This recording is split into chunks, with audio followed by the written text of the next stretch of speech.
नमस्ते दोस्तों। My voice अल्फाज में आज की कहानी है औरत एक रात है, जो मालती जोशी जी की लिखी सर्वोत्तम कहानियों में से एक है। आप कहानी सुनिए और अच्छी लगे तो कमेंट करके मुझे ज़रूर बताइए। तो आइए सुनते हैं कहानी औरत एक रात है का पहला भाग। यह शायद 5वीं या 6वीं बार हुआ है कि रीमा की शादी लगते लगते रह गई थी। हर बार की तरह इस बार भी बहुत आश्चर्य हुआ था। पता नहीं लड़की के भाग्य में क्या है, वरना हम लोग तो हमेशा यही सोचते थे कि इसे तो कोई हाथों हाथ ले जाएगा। सुंदर है, स्मार्ट है, फर्स्ट क्लास एमकॉम है, बैंक में नौकरी है। मतलब यह कि आजकल के लड़के जो कुछ चाहते हैं वह सब कुछ उसके पास है। फिर पता नहीं बात कहाँ अटक जाती है। इस बार भैया का जो पत्र आया है बिल्कुल रुआंसा है। सीमा, मैं तो तंग आ गया हूँ। तुम यकीन नहीं करोगी कि इस चक्कर में कितना रुपया, कितनी छुट्टियाँ बर्बाद कर चुका हूँ, फिर भी बात ही नहीं बनती। उधर अम्मा सोचती हैं कि मैं हाथ पर हाथ धरे बैठा हूँ। तुम ही बताओ मैं क्या करूँ। इस बार तो पूरी आशा थी, पक्का विश्वास था। उन्होंने कुंडली मंगवाई थी, वह 16 आने मिल गई थी। फिर माँ बाप जाकर रीमा को देख आए, उन्हें पसंद आ गई तो लड़के को ग्रीन सिग्नल दे दिया। लड़का अपनी दोनों बहनों के साथ उसे देखने गया। उस परेड में भी वह पास हो गई। फिर उन्होंने मुझे एक लंबी चौड़ी लिस्ट थमा दी। अपनी हैसियत की परवाह न करते हुए मैंने उस पर भी हामी भर ली। सोचा कि अब 28 की हो चली है रीमा, और कितने दिन इंतज़ार करेंगे। एक बार शादी हो जाए फिर कर्ज भुगतते रहेंगे। पर कल अचानक उनका खेद भरा पत्र आ गया है। फोटो भी उन्होंने लौटा दिया है। मेरी तो कुछ समझ में नहीं आ रहा है। अम्मा तो यही समझेंगी कि मैंने लेन देन के मामले में हाथ खींच लिया है। सच, मैं तो तुम दोनों की शादी करते करते हाँफ गया हूँ। पता नहीं बेटियों तक मुझ में कुछ एनर्जी रहेगी भी कि नहीं। यह आखिरी वाक्य बहुत चुभने वाला था। माना कि मेरा रंग जरा दबा हुआ है, मेरे लिए काफ़ी मशक्क़त करनी पड़ी, पर मेरी शादी इतनी लंबी नहीं खींची थी। 22 के होते होते तो मेरे हाथ पीले हो गए थे। यह बात और है कि मेरे 16 में पैर रखते ही अम्मा ने हाय तौबा मचाना शुरू कर दी थी। उन 4 वर्षों में मैंने कितने नकार झेले थे कि मैं आजिज आ गई थी। पहली बार जिसने हाँ कहा, मैंने उसी को वरमाला पहना दी। मजबूरियाँ कभी कभी कैसी गलतियाँ करवा देती है। मेरी शादी तय होने तक तो भैया भी इतने कचुआ गए थे कि उनका वश चलता तो दोनों को निपटा देते। पर रीमा बहुत छोटी थी, उसमें और मुझ में 8 साल का अंतर था। हम दोनों के बीच 2 भाई थे जो 3-3 साल के होकर चल बसे थे। अम्मा उनके लिए हमेशा रोती रहती थी, यमराज को कोसती कि हीरे जैसे बेटों को उठा लिया और इन करमजलियों को छाती पर मूंग दलने के लिए छोड़ गया। वे दोनों होते तो भाई के साथ कंधे से कंधा मिलाकर खड़े होते। ये महारानियां तो घर ढोकर ले जाएंगी। अब अम्मा से यह कौन पूछेगा कि घर में है ही क्या जो कोई ठोकर ले जाएगा। मैं तो अब तक सास के, उनके बेटे के ताने सुन रही हूँ। शाम को इनके घर लौटने से पहले ही मैंने भैया का पत्र छिपाकर रख दिया। बाकी पत्र तो ठीक था, पर अंत में हम दोनों की शादी को लेकर जो टिप्पणी थी वह खतरनाक थी। इन्हें तो मज़ा ही आ जाता।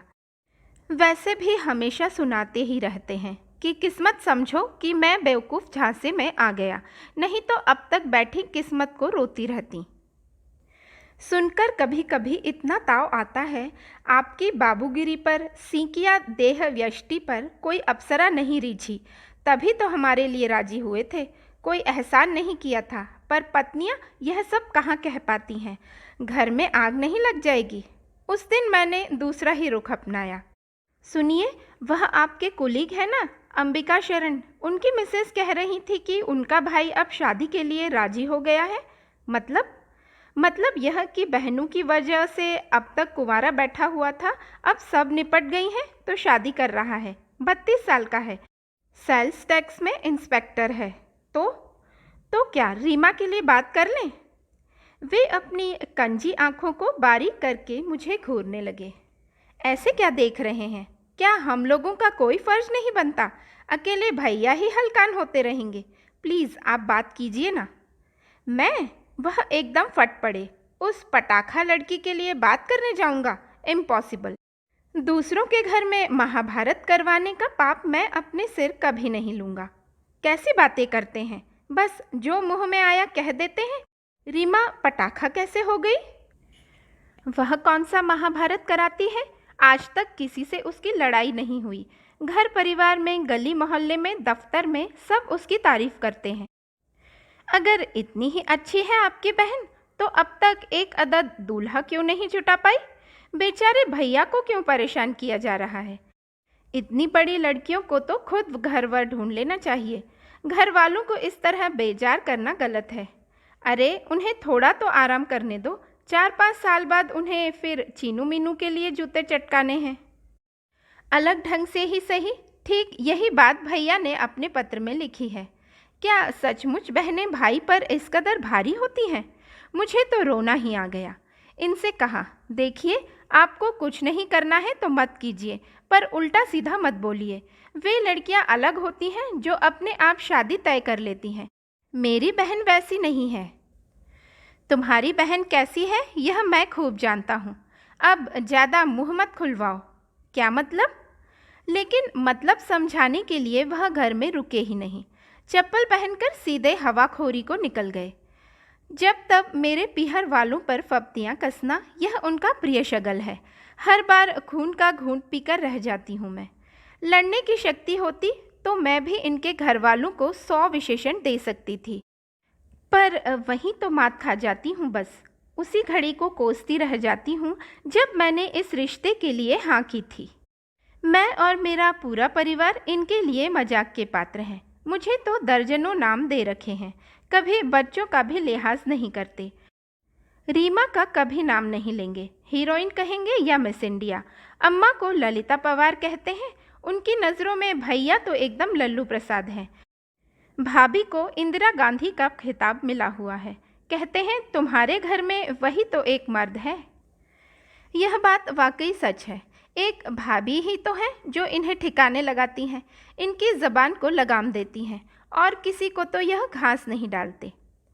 उस दिन भाभी का पत्र आया था। 22 जुलाई को रेणु की शादी है, आप ज़रूर आइएगा। मैं तो हैरान रह गई।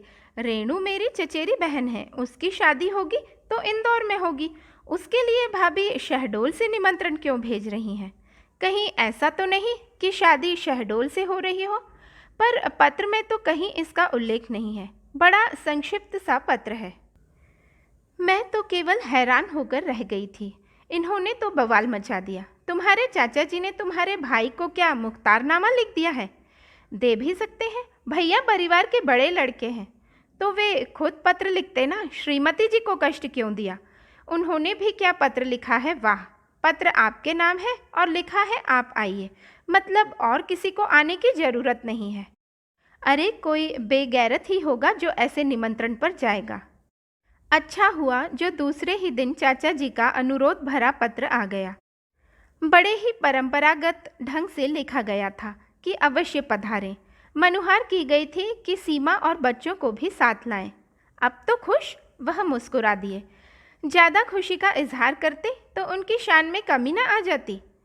अब तो चलिए ना। नहीं भाई, छुट्टी कहाँ है? 3-4 सीएल बची हैं, अभी पूरा साल निकालना है।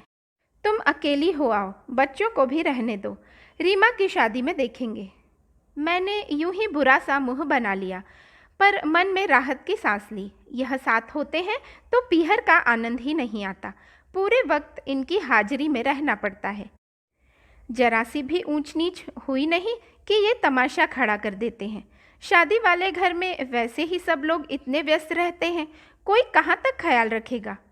कितनी बार समझाया है कि अब शादी को 15 साल हो चले हैं, आप कब तक दामाद बने रहेंगे, पर उनका कहना है कि कल को चाहे मेरे दामाद आ जाए, पर इस घर का तो मैं दामाद ही रहूँगा और उसी ठसक से रहूँगा। एक बात और थी, मैं इस बार एकदम मुक्त रहना चाहती थी ताकि इत्मीनान से भाभी से बात कर सकूं।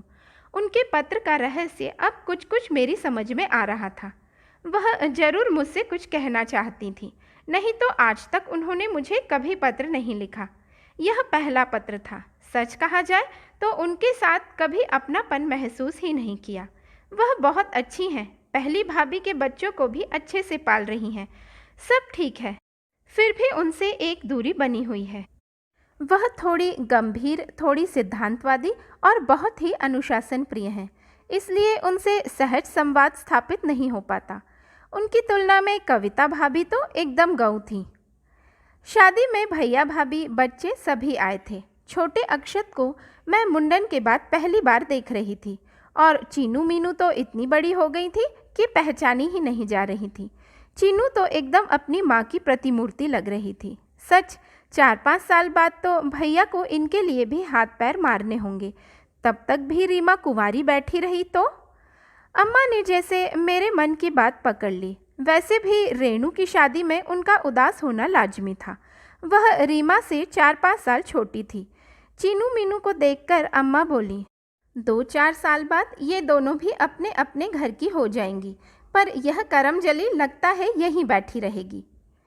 करमजली हूँ तभी तो सबको जला रही हूँ, रीमा ने तड़प कर कहा। 1000 बार कहा होगा कि अब यह नाटक बंद करो, मुझे भी सुख से जीने दो, भैया भाभी को भी चैन की सांस लेने दो, पर मेरी कोई सुने तब ना। बस अम्मा को तो बहाना चाहिए था। उनका एकालाप शुरू हो गया। मन इतना खराब हो गया कि बस। लोग सफ़र से थके हारे आए हैं, इसका भी ख्याल नहीं है, बस अपना रोना लेकर बैठ जाएंगी। मैं चुपचाप छत पर चली आई और बरसात के धुले धुले आकाश को देखती रही। पीहर आने का सारा उत्साह ही हवा हो गया। अच्छा ही हुआ जो ये साथ नहीं आए, उन्हें बात करने के लिए मसाला मिल जाता।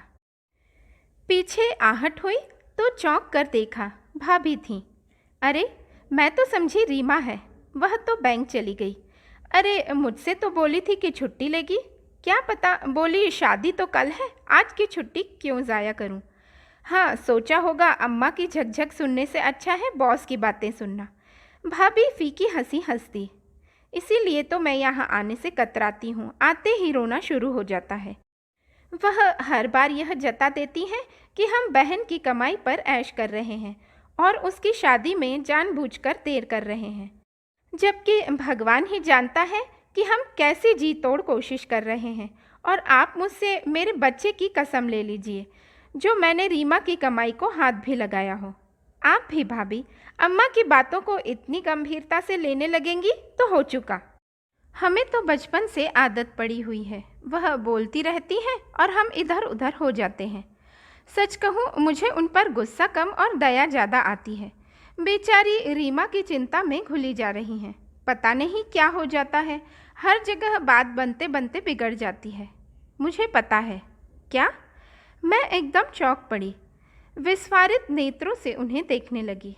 हाँ मुझे पता है, पर पहले आप यह बताइए कि यह कपिल कौन है? कपिल? हाँ, यह वही व्यक्ति है जो रीमा की शादी रोक देता है।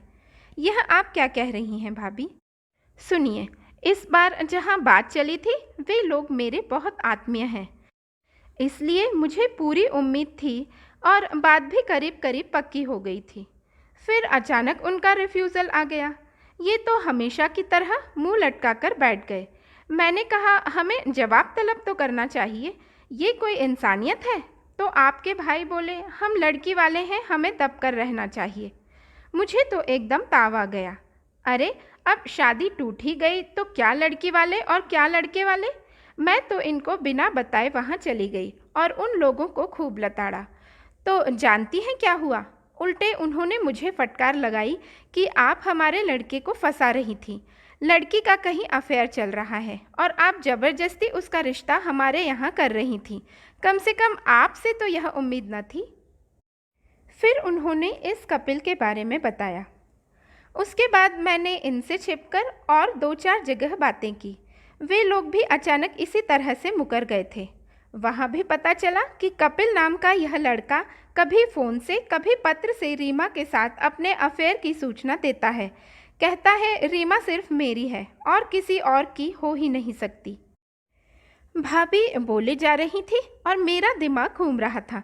यह नाम मेरी स्मृतियों पर हथौड़े की तरह बज रहा था। उनके चुप होते ही मैंने कहा, भाभी, मैं रीमा से पूछकर पता करती हूँ। अभी आप यह बात किसी को मत बताइएगा प्लीज़, अम्मा को तो बिल्कुल भी नहीं।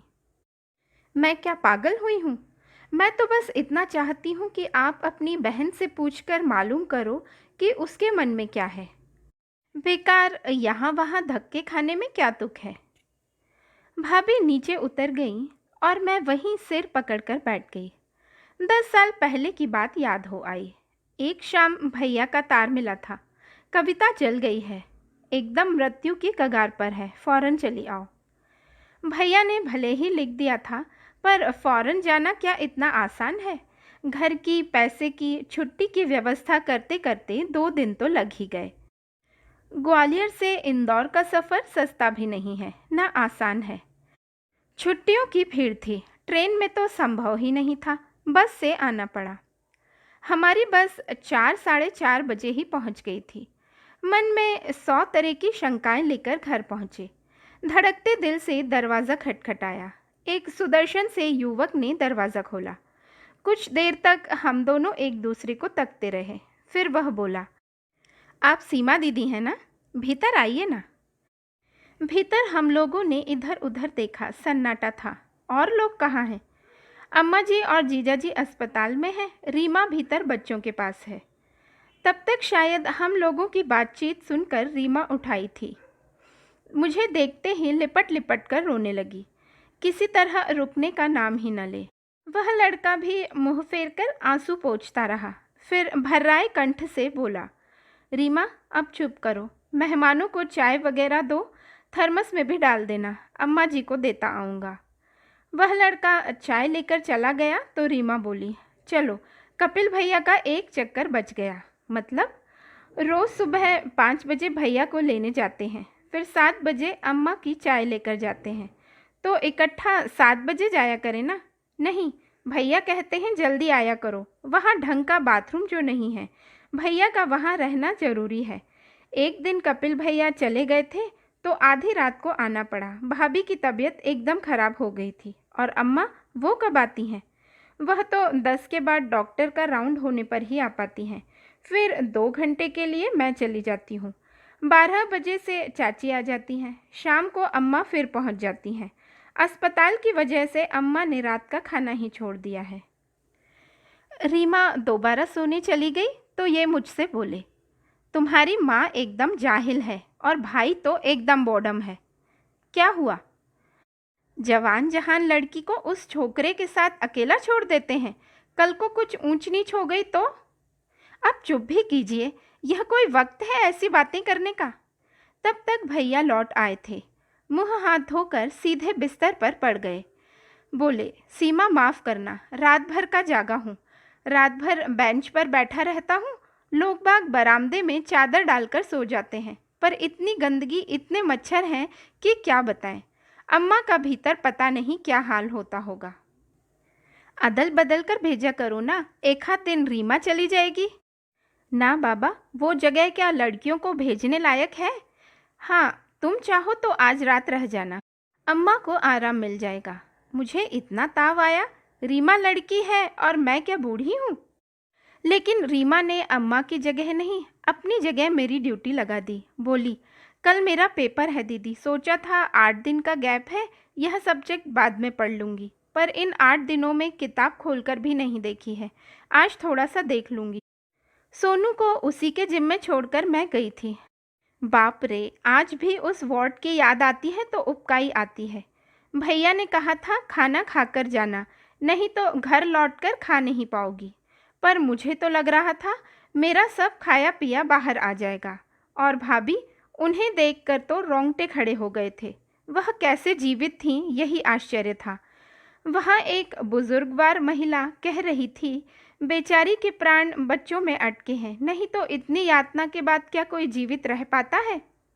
दूसरे दिन रीमा का पेपर था, 3 से 6 तक। कपिल 2 बजे मुझे अस्पताल से घर छोड़ गया, फिर रीमा को लेकर कॉलेज चला गया। शाम को मुझसे बोला, दीदी इन लड़कियों को ज़रा तैयार कर दीजिए, घुमा लाऊंगा। घूमने के नाम से दोनों हुलस उठीं। अपनी नई नौकोर फ्रॉकें उठा लाई। कुछ दूसरा ले आओ बेटे, अब इस समय ये चमकीले कपड़े पहनना अच्छा लगेगा। पहना दीजिए दीदी, मृत्यु की विभीषिका से उन्हें कल तो दो चार होना ही है। उनका आज क्यों खराब करें? बेचारी वैसे ही परेशान है कि उनकी मम्मी एकाएक कहाँ गायब हो गई हैं। और कोई बीमारी होती तो मैं अस्पताल जाकर मिलवा लाता, पर सोचता हूँ उनके मन में माँ की जो तस्वीर है वही कायम रहे तो अच्छा। उन लोगों को लौटने में कोई 6:30 बज गए। अम्मा तैयार होकर इंतज़ार कर रही थी। बड़ी देर कर दी बेटा, उन्होंने छूटते ही कहा। अम्मा जी, रीमा को भी तो लेना था ना, 6 बजे तो उसका पेपर छूटता है। मीनू आते ही अम्मा से झूल गई। दादी, हमने है ना वहाँ शरबत पिया था। वाह गुरु, बड़े मज़े कर रहे हो। हम लोगों ने चौंक कर पीछे देखा। ये बरामदे में खड़े कुटिलता से मुस्कुरा रहे थे। रीमा का चेहरा लाल हो गया और वह सिर झुकाकर भीतर चली गई। कपिल का चेहरा उत्तेजना से तमतमा आया। उसने बड़ी मुश्किल से अपने ऊपर काबू किया होगा, क्योंकि जब वह बोल रहा था उसकी आवाज़ बड़ी सधी हुई थी। जीजा जी, इस समय मज़े की बात तो आप ही सोच सकते हैं, क्योंकि जो अस्पताल में पड़ी आखिरी सांसें गिन रही है वह आपकी कोई नहीं है, पर मेरी तो वह सगी बहन है। फिर भी कोल्ड ड्रिंक पीना तो याद रहा ना? जी हाँ, वह इसलिए कि जो लड़की घर भर के कपड़े, बर्तन और खाना निपटाकर परीक्षा देने गई थी, उसे जाते हुए एक कप चाय भी नसीब नहीं हुई थी। प्यास से उसका गला चटक रहा था, इसलिए यह गुनाह मुझे करना पड़ा। माफ़ी चाहता हूँ। चलिए अम्मा जी, देर हो रही है। उन लोगों के जाते ही यह मुझ पर बरस पड़े। वह बित्ते भर का छोकरा मेरे मुंह पर इतनी बातें कह गया और तुम्हारी अम्मा बैठी सुनती रही। यह कोई तरीका है? आपसे भी तो चुप नहीं रहा जाता। भला इस समय उलझने की क्या ज़रूरत थी? उनकी लड़की है, उसका भला बुरा वो जाने, आपको क्या पड़ी है? इनको तो किसी तरह चुप करा दिया, पर दूसरे ही दिन मैंने अम्मा से शिकायत की। इस लड़के को इतना बढ़ावा दे रहे हो तुम लोग, सब पर ऐसे रौब झाड़ता है जैसे यहाँ का करता धरता वही हो। इस समय तो लल्ली सचमुच यही बात है, वही घर चला रहा है, वही दवा दारू का खर्च उठा रहा है। तेरे भाई के हाथ में तो फूटी पाई नहीं है। खर्च कर रहा है तो अपनी बहन के लिए कर रहा है, हम पर कौन सा एहसान कर रहा है? उसकी बहन तुम्हारी भी तो कुछ लगती है, तुम तो कुछ नहीं लाई, बस हाथ हिलाती चली आई। मुझे तो एकदम रोना आ गया। अम्मा को क्या मालूम कि महीने के आखिरी सप्ताह में 2 लोगों का किराया भी कितनी मुश्किल से जुटाया गया था। मैंने तुनक कर कहा, मुझे किसी धन्ना सेठ को ब्याहा था तुमने, जो नोटों की गड्डियाँ साथ लेकर आती। देख बिटिया, अम्मा ने पुचकारते हुए कहा, धन्ना सेठ तो यहाँ कोई भी नहीं है, ना तुम, ना हम और ना वे लोग। बस समझ की बात होती है। उसके बड़े भैया भाभी भी आए थे और झांक कर चले गए, कानी कौड़ी तक खर्च नहीं की। माँ तो बेचारी खटिया पर पड़ी है। यही लड़का है जो खबर लगते ही भागा चला आया था और तब से लगा ही हुआ है। दवा दारू तो कर ही रहा है, 25-50 का रोज पेट्रोल भी डलवाता है। अभी आप मालती जोशी जी द्वारा लिखी कहानी औरत एक रात है का पहला भाग सुन रहे थे। कहानी सुनाने का प्रयास आपको अच्छा लगा हो तो माय वॉइस अल्फाज को लाइक व सब्सक्राइब कीजिए। फिर जल्द ही मिलते हैं कहानी औरत एक रात के दूसरे व अंतिम भाग के साथ। तब तक खुश रहिए, स्वस्थ रहिए और अच्छी अच्छी कहानियाँ सुनते रहिए। धन्यवाद।